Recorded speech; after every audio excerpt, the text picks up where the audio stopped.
DIG Faisal Kamran कहते हैं कि आप झूठ बोलते हैं, आप सोशल मीडिया स्टंट खेलते हैं। ऐसा कुछ भी नहीं था, किसी खैर ने 5 ऐसा लाख कुछ नहीं मांगा आपसे। बात मेरी सुने, डीआईजी साहब को आप किसी प्रोग्राम में लाएं हम्म, और वो हलफ दे दें, ज़बान से एक बात कह दें कि मैं गलत कह रहा था, मैंने कहा मैं जुर्माना दूंगा, बुलाएं उसको भी बुलाएं, मुझे भी बुलाएं, मैं साबित करता हूँ।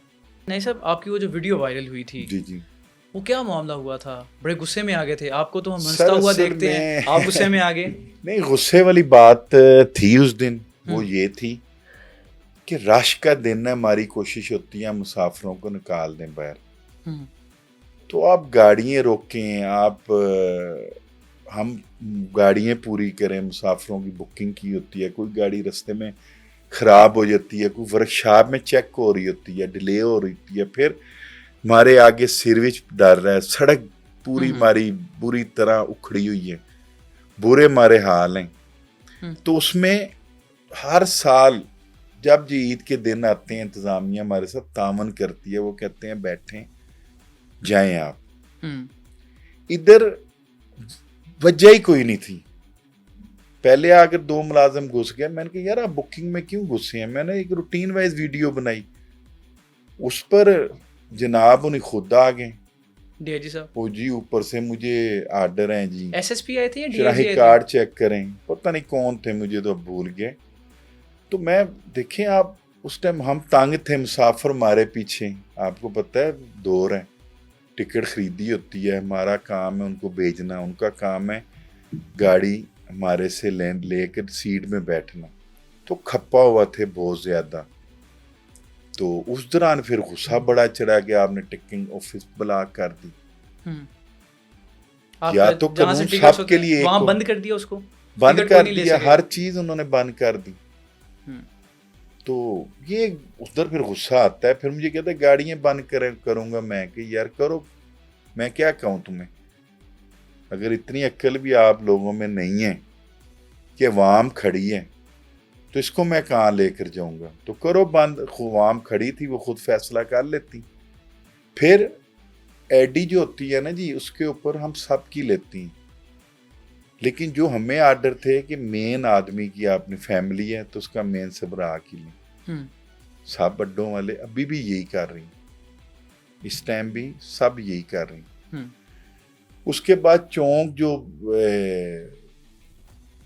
अनलीगल अड्डे चल रहे हैं लाहौर में, उधर कोई चेकिंग नहीं है, चेकिंग बैलेंस नहीं है। ये सिर्फ 4 अड्डों में, कौन कौन से? न्याजी पर है, स्काईवे पर है, फैसल मुगर पर है, पीछे रैबर ट्रैवर है। 4 अड्डे हैं जिसके ऊपर ये सारा कानून है। उसके ऊपर लारी अड्डा है, इतने अड्डे सज्जे खब्बे बनाए हुए हैं। वजह क्या है, इन चारों से क्या दुश्मनी है? नहीं, दुश्मनी नहीं है, उन्होंने एक सिस्टम बनाया कि यार दहशतगर्द या इश्तिहारी न जा सकें। वो बात ठीक है, बिल्कुल ठीक है, वो तो बनाना चाहिए, बड़ा अच्छा सिस्टम है। कैमरे हमने लगाए, सिक्योरिटी सिस्टम लगाई, अल्हम्दुलिल्लाह जुरैम पेशा बंदा बस में एसी वाले में सफ़र ही नहीं करता, क्योंकि एसी बस मोटरवे में भी चेक होती है, वो भी चेक करते हैं, उसकी वीडियो भी बनती है, फिर अड्डे में आएगा, अड्डे में वीडियो बनेगी, फिर शनाही कार्ड उसका चेक होता है। तो ये बड़ी चीज़ों के बाद, प्रोसीजर के बाद जाना होता है। उसकी कोशिश होती है मैं नॉन एसी में चला जाऊँ, तो वहाँ तक उनका कंट्रोल नहीं है। कितना उन्होंने ऐप बनाई होनी है, तो कंट्रोल हमारे 4 अड्डों पर होगा, तो वहाँ तक उन्होंने बना दिया होगा कंट्रोल। मैं तो कहता हूँ सब पर बनाएं, सेफ्टी है, हमारी सेफ्टी है, किसी और की तो नहीं है। आपने उसमें कहा वीडियो में कि 5 लाख रुपए मांग रहे हैं। बोस देखें, मैं इस पर आप लगा दीजिएगा, मसला ये होता है कि आप बैठे हैं एंकर, आप मुझे एक बात बता दें, दिल से बतानी है, ये पैसे नहीं लेते। बिल्कुल ठीक है, बहुत सारे ऐसे देखे हमने। दिल से आप बताएं, केसेस कुछ हैं, हर देखें, हर फील्ड में काली कुछ भेरें नहीं है। आप मुझे बताएं कौन इसका अगर दाल लगे कोई छोड़ता है? डीआईजी फैसल कामरान कहते हैं कि आप झूठ बोलते हैं, आप सोशल मीडिया स्टंट खेलते हैं। ऐसा कुछ भी नहीं था, किसी ने 5 लाख नहीं मांगा आपसे। बात मेरी सुने, डीआईजी साहब को आप किसी प्रोग्राम में लाएं और वो हलफ दे दें, ज़बान से एक बात कह दें कि मैं गलत कह रहा था, मैंने कहा मैं जुर्माना दूंगा, बुलाएं उसको भी बुलाएं, मुझे भी बुलाएं, मैं साबित करता हूँ, इसमें कौन सा इशू था। वो तो उनको ब्रीफ गलत किया गया, कुछ वो क्योंकि बहुत ज़्यादा हाईलाइट हो गई सोशल मीडिया में, बिल्कुल, तो उसकी वजह से उनकी मजबूरी बन गई तहफ़्फ़ुज़ देना। वो अच्छा काम कर रही, मेन तो प्रॉब्लम उनको आई ना, मीडिया तो उनके पीछे गई, बिल्कुल, क्योंकि वो इनके टीम का हिस्सा हैं, तो मेन तो वो थे, उनकी मजबूरी बन गई थी। मेरे ख्याल से उनको भी हर चीज़ का इल्म है। आपको कोई कॉल और वगैरह आई थी ऊपर से बाद मुझसे में? ज़्यादा नहीं, कॉलें किसी की नहीं आई, ना मुझे किसी बुलाया किसी ने। उन्होंने मुझे कहा जी आप मेरे पास आते, दरख्वास्त देते। मैंने उसकी भी वीडियो बनाई थी, DIG साहब ये देखिए मैंने दरख्वास्त दी हुई है। ये पहले भी हमारे साथ वकूआ हो चुका है जब मैं ऑफिस नहीं था, तो उस टाइम आपके पास पेंडिंग है, तो मुझे पहले इंसाफ नहीं मिलता, तो बाद में मैं दरख्वास्तें उठाकर कहाँ फिरता रहूं।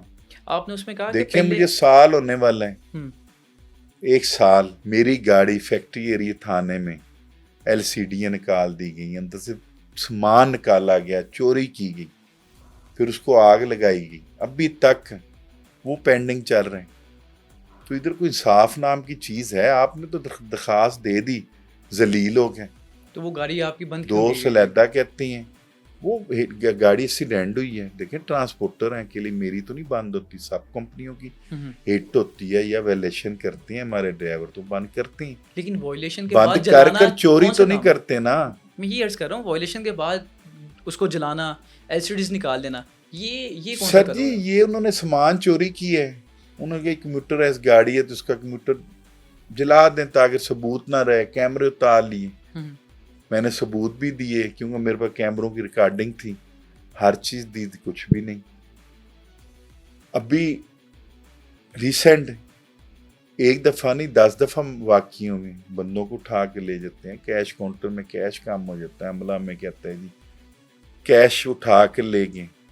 तो मैं तो उस दिन आवाज़ अगर मैंने उस दिन बोला हूँ सोशल मीडिया में तो तंग होकर बोला हूँ, वो तो मेरे अंदर की आवाज़ थी, मेरे दुख की आवाज़ थी कि यार इतनी बेकानूनियत है, इतनी लापरवाही है कि एक अफसर कि कहते हैं जी मैं ईमानदार हूँ, ठीक है जी फैसल कामरान साहब, मैं समझता हूँ ईमानदार भी हैं, मुझे अभी उनकी एक होता है ना कोई इशू नज़र नहीं आया, ठीक है, लेकिन एक प्रोटेक्ट वो उसको कर रहे हैं जो बेईमान आदमी है।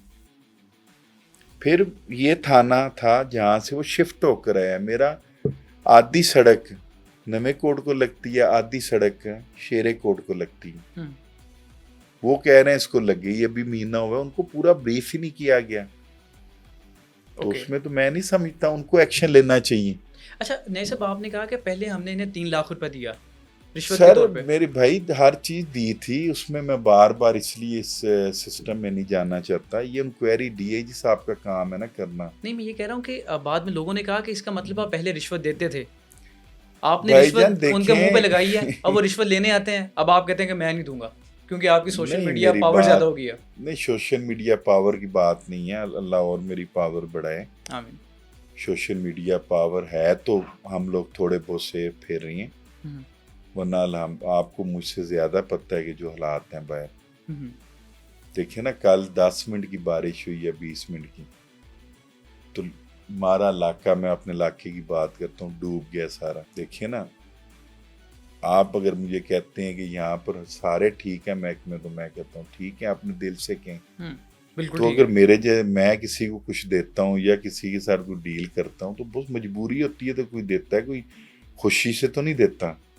अच्छा अगर हम कहें कि हमें बाहर के मुल्क जाते हैं, हम टैक्स खुशी से देती हैं, हमें उसका रिटर्न मिलता है। मैं जर्मनी गया हूँ, मैंने कोई शॉपिंग की, एयरपोर्ट पर आए हूँ, 2 मिनट लगे हैं, उन्होंने मुझे जो उनका टैक्स होता है, सेल टैक्स कहते हैं किसको, उन्होंने मुझे वापस किया क्योंकि टूरिस्ट के लिए उन्होंने फ्री किया होगा।